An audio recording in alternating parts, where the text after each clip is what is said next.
Colin Smith. I recently started looking into a 4/3 system and rented the Olympus EM5 and the Panasonic GH3 along with the Olympus 45mm 1.8 and the Lumix basically 24 to 70, the 12 to 70 35 2.8 to play around with, just kind of see what I thought about it and if it's something that would work in my studio. I am a working professional.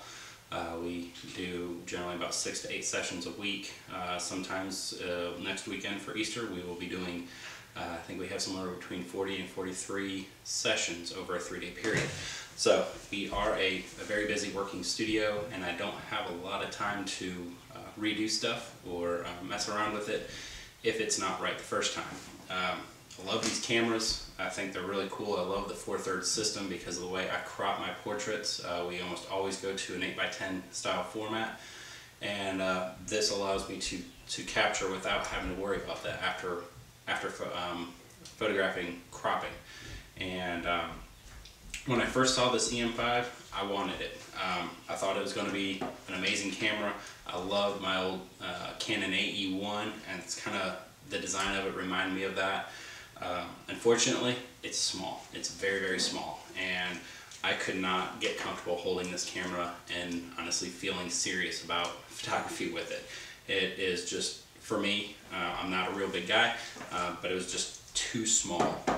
The image quality was good.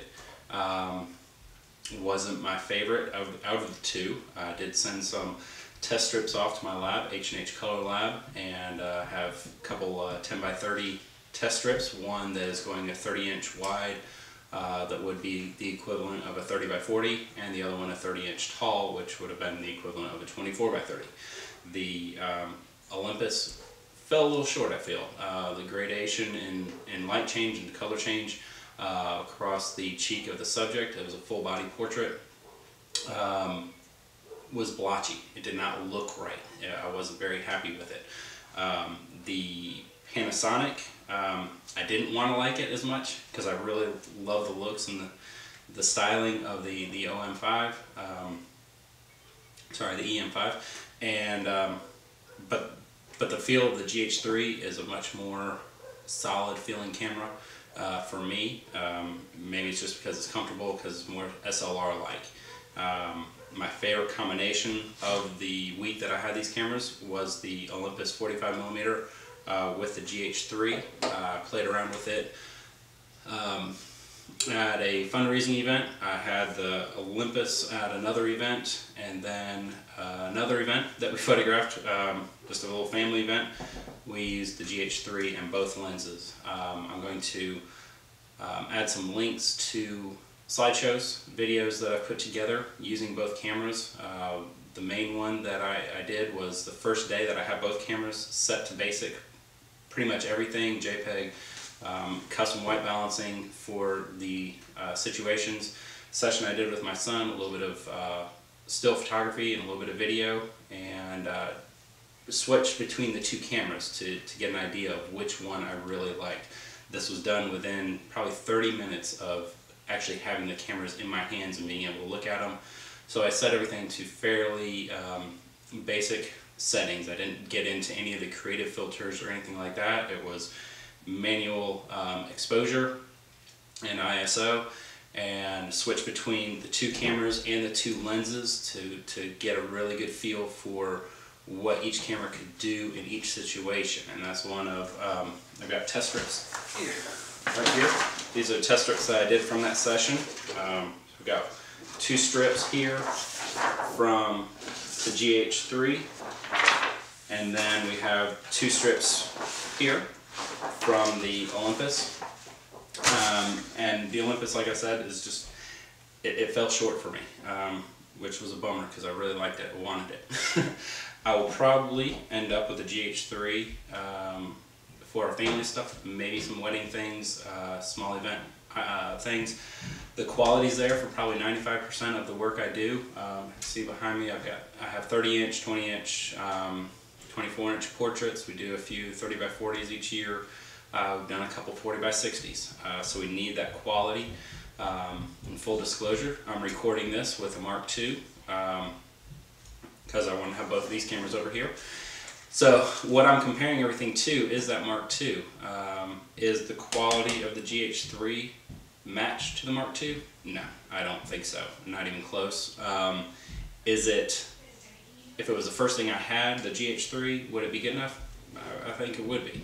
I was very surprised when I pulled the images into the H&H software that it was not telling me that the files were too small to go 30 by 40. I was impressed by that. I think it might have a little ways to go, I think, before it'll be a real honest-to-goodness replacement or full-time camera in my studio. I can see using it for some of the first birthday portrait sessions where video could be fun. The biggest thing I'm dealing with is the constant lighting issue. How do you light to be able to video and still at the same time? Played around with another little session with my daughter last night, dancing around and doing some video and still. And the higher ISO, I was only at about 500 ISO, and I was not impressed with the GH3 in that situation. It seemed very pixelated. I'll try to send in a couple files to kind of give an idea of what I was looking at, but the more you zoomed in, it was very pixelated. It wasn't as smooth as I was used to with the Mark II. Even from weddings when I'm photographing at 1600 plus, sometimes even 3200, which gets a little ugly with the Mark II, but the 1600 is a very high quality image on the Mark II. This one at 600, or I guess it was 800 ISO, I wasn't real comfortable with it.